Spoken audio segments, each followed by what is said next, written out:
Salve, irmão, com a paz do Senhor. Hoje irei falar sobre o Evangelho de Marcos. Como os irmãos podem ver essa estrutura do livro, quando e onde foi escrito. Não sabemos exatamente ao certo quando o livro de Marcos foi escrito. Marcos provavelmente escreveu o Evangelho em Roma entre 64 d.C. e 70 d.C., talvez pouco depois do martírio do apóstolo Pedro, cerca de 60 d.C. Quem foi Marcos? Marcos foi um discípulo de Pedro, foi o autor do Evangelho segundo escreveu Marcos e o fundador da igreja de Alexandria. São Marcos era de origem hebraica, da tribo de Levi. Como era de costume entre os hebreus, Marcos recebeu dois nomes, o hebreu João e um romano, Marcos.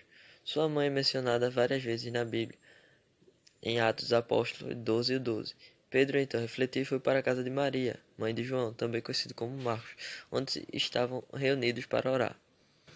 Marcos fazia parte dos 70 apóstolos que propagavam a fé cristã. Era primo de Barnabé, um companheiro de viagem de Paulo. Na primeira viagem apostólica de Paulo, Marcos o acompanhou, momento em que se desenvolveu o gosto pelas atividades apostólicas, mas depois se afastou da fé. Evangelho de Marcos. No ano de 42, quando Pedro teve de se ausentar de Roma, entregou a vigilância da jovem igreja a seu discípulo Marcos, atendendo aos pedidos dos primeiros cristãos de Roma. Ao deixar-lhe um documento escrito que contivesse tudo o que ouviram da doutrina dos milagres e da morte de Jesus, São Marcos escreveu o evangelho que recebeu seu nome, com a finalidade precisa de responder à pergunta: quem é Jesus? O evangelista, porém, não responde com doutrinas teóricas ou discurso de Jesus. Ele apenas relata a prática ou atividade de Jesus, fazendo compreender que Jesus é o Messias, o Filho de Deus. Marcos deixa claro que sua obra não é completa e que o leitor, através de sua própria vida, torne-se discípulo de Jesus.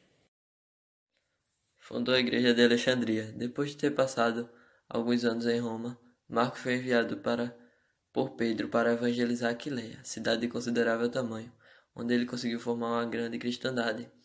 Em seguida foi evangelizar o Egito. Ele desembarcou em Cirene, na Pentápolis, esteve na Líbia e em Tebaia, e finalmente chegou a Alexandria, onde fixou residência e permaneceu durante 19 anos. Nessa época, edificou uma igreja dedicada a Pedro, a igreja de Alexandria. Depois de várias perseguições e 2 anos ausente da cidade, ao retornar foi perseguido pelos pagãos, que estavam ressentidos com a propagação da religião cristã. Ao prendê-lo, colocaram uma corda em seu pescoço e o arrastaram pelas ruas na cidade até a sua morte. O Evangelho de Marcos é um dos 4 evangelhos na Bíblia e o segundo livro em ordem cronológica, apresentado no Novo Testamento. Marcos, ou João Marcos, era um amigo de Simão Pedro, um dos 12 apóstolos que seguiram Jesus Cristo durante o seu ministério público na terra. Apesar do livro ter sido escrito por Marcos, acredita-se que os fatos aqui registrados são as narrativas de Pedro durante o seu ministério com Jesus. O autor é mencionado várias vezes no Novo Testamento, começando no livro de Atos, capítulo 12 e 13, em Colossenses 4 e 10 e finalmente em 2 Timóteo 4 e 11. Outros milagres foram a cura de muitas pessoas, incluindo a sogra de Pedro, o homem paralítico, a mulher com hemorragia e o mudo e surdo. O fato mais importante do Evangelho de Marcos é a evidência de Jesus Cristo venceu o poder da morte através da sua ressurreição. Agradeço a todos que puderam participar. Hoje foi só a introdução. Quarta-feira irei me aprofundar mais no assunto e peço ao irmão que continue orando por mim.